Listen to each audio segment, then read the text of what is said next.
Hey guys, this is video number 4, selecting homes on the multiple listing service here locally. This video is really going to talk to you a little bit about the process. So basically, we've met in my office. We've had a chance to review criteria and what's important to your family in terms of our search. Now, here's the fun part. This is where you're actually going to start receiving properties. So you'll receive emails based on how we set up your delivery of those emails. If we did it on a daily basis, if we're doing it on a weekly basis, if we're doing it on a real-time basis even, to where we can have the properties generated for you based on your need to receive that information. We don't want to overload you with a bunch of emails every time a status changes or a property is put on the market.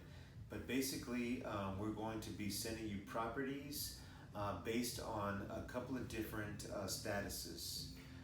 So initially, you'll receive all the properties, okay? And those will consist of the active listings that are not active option. Active option, we'll talk about that later, is basically when it goes under contract. So we don't want to send you the active option properties. If you were to find a property that's active option and you would want for me to reach out to the listing agent on your behalf and try to put an offer in as a backup because it's just absolutely the most magnificent house you've ever seen before and you just have to have it, and you want to see if that particular transaction under which they are in now falls through, that you would like to put in a backup, then we can most certainly do that. However, unless the financing falls through or something along those lines, or they could not come to terms with the seller for negotiation of repairs and things of that nature, then certainly, and it comes back on market, then certainly we can try to put in a backup for a property. But I'm not a huge fan of that because, simply put, if they couldn't come to terms with the seller, what does that say about the seller and perhaps an inflexibility that they might have to want to work with a buyer? And are they they're taking a hard line stance on how they negotiate, and what is that going to mean for you and your family in the future? Because we do want to try to negotiate the best terms for your family. Remember, I'm your fiduciary, I'm looking out for your best interests. So it's my job to try to find the best situation for you and your family. That being said, going back to the multiple listing service, I will be sending you properties in terms of an email. Again, initially it might be several properties, and you'll have an opportunity. I'm going to be sending you the agent version more times than not. And what that means is you'll see some notes in there that we put in as agents from one realtor to another. And I simply, in the spirit of honesty and transparency with which I work, I try to have that in there simply because I want for you to see everything that's going on with the property. They might have some other notes in there that might be of interest to you to know about the property. It's my job, of course, to tell you everything which is materially pertinent to the transaction. It's actually my duty to disclose that to you. Anything I know, I want for you to know. So I sent you the agent version, and you'll have 3 boxes basically in the client view, and there's a green box for interested, there's a yellow box for maybe, and a red box for not interested. And you just simply go through the color coding of those 3 boxes and check the boxes based on your interest levels.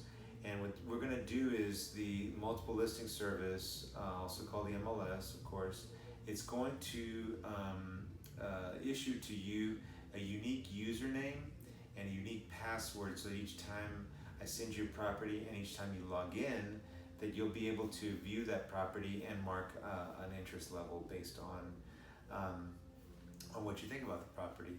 What's going to happen with that is that ports into an account which is, again, specific to you, in which I have visibility.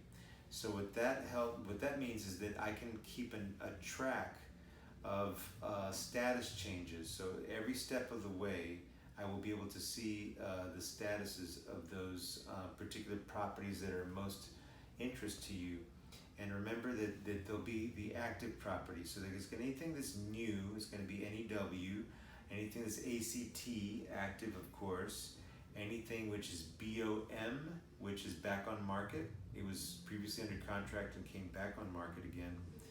And anything that's PCH, price change, there's a price change involved, they made a price adjustment, then they'll certainly also show up in those, as long as it meets our criteria for flooring, for lot size, for number of bedrooms, bathrooms, school district, whatever it was that we specified, you will begin to receive those properties. So again, I do encourage you to go through at your leisure.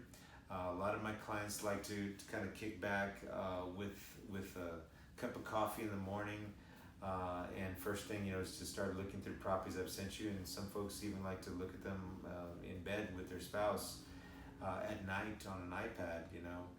When I'm looking for properties. This is an exciting time for you, and I want for you to be excited and energized. And my motivation, of course, is going to mirror yours. And remember that my philosophy is always to either step on the gas or pump the brakes when you're buying a home. And what I mean by that is I move at your pace. You're the boss. I'm the fiduciary, and I believe in servant leadership. So I'm going to serve your family to the best of my abilities, and I want to do what you guys want to do. So thanks for listening, and we'll see you in the next video. Thank you.